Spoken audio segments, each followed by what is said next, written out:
Chhatrapati Shivray, doctor Babasaheb Ambedkar, क्रांतीबाई Jyotirao Phule, माता सावित्रीबाई, माता जिजाऊ, माता रमाई या सर्व महापुरुष आणि महामातांना सर्वात प्रथम विनम्र अभिवादन करून आज मी आपल्या समोर जो उभा आहे तो शिक्षकेतर कर्मचाऱ्यांचे प्रश्न तुम्हाला अवगत करण्यासाठी, कारण इथे आल्यापासून आपण सगळे पाहत आहोत की शिक्षकांचे प्रश्न ठामपणे इथे मांडले जात आहेत, चांगली गोष्ट मांडले जावेत, परंतु ही गोष्ट विसरून चालणार नाही। तुम्ही शिक्षकेतरांना गृहीत धरू नका। मी आपल्या सर्वांना विनंती आहे की नेहमी जाऊ नका। थोड्याच वेळामध्ये रोहित दादा पवार या ठिकाणी होत आहेत। सर्वांना विनंती आहे कोणीही जाऊ नका।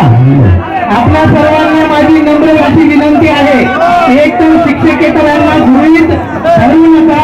इथे उपस्थित झालेल्या लोकप्रतिनिधी जे होते त्यांनाही माझं सांगणं आहे, जाता जाता मी माननीय आंबेडकर साहेबांना पण सांगितलं आणि आपले जे आमदार होते आता त्यांच्याही कानावर घातलं। इथे शिक्षक भारतीतर्फे जो शिक्षक आणि शिक्षकांचा एकत्रित असं आंदोलन आयोजित केलेलं आहे, त्यामुळे सर्वांनी ह्या बाबी लक्षात ठेवायला पाहिजे की शिक्षक आणि शिक्षकेतर ही शिक्षण व्यवस्थेची दोन चाके आहेत। कोणताही ट्रॅक जर गळबळीत झालं तर ही व्यवस्था व्यवस्थित चालणारच नाही। त्यामुळे शिक्षकांचं टीएटी रद्द झालं पाहिजे ही आमची मागणी आहे। शिक्षकांना जो त्रास आहे तो त्रास झाला नाही पाहिजे।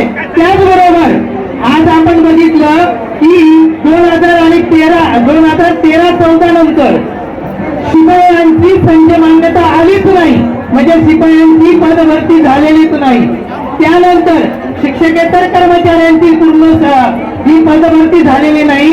त्याचा निकाल माननीय उच्च न्यायालयाने 2025 ला एंडिंगला दिला की शिक्षकेतरांची पदभरती करा, आणि हा निकाल दिल्यानंतर शासनाने PR काढून पदभरती चालू केली।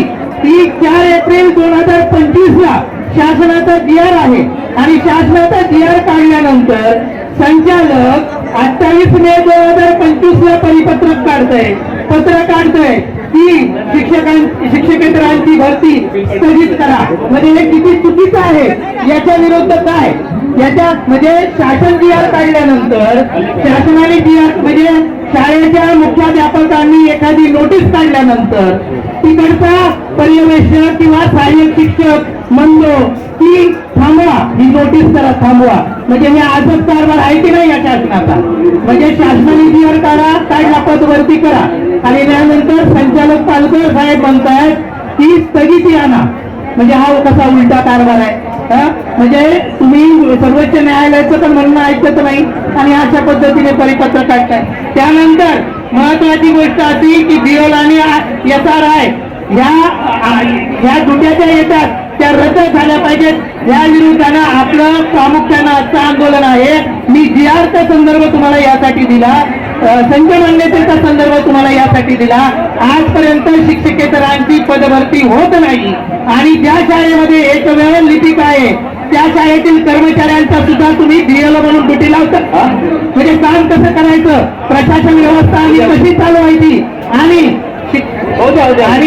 आणि ज्या शिपायांना BOLच्या ड्युट्या दिल्या नाही पाहिजे नियमानुसार, त्या शिपायांना पण वर्षानुवर्ष तिथे अडकून ठेवलंय। एक तर पदभरती होत नाही आणि त्यात तुम्ही अडकून ठेवलेलं आहे।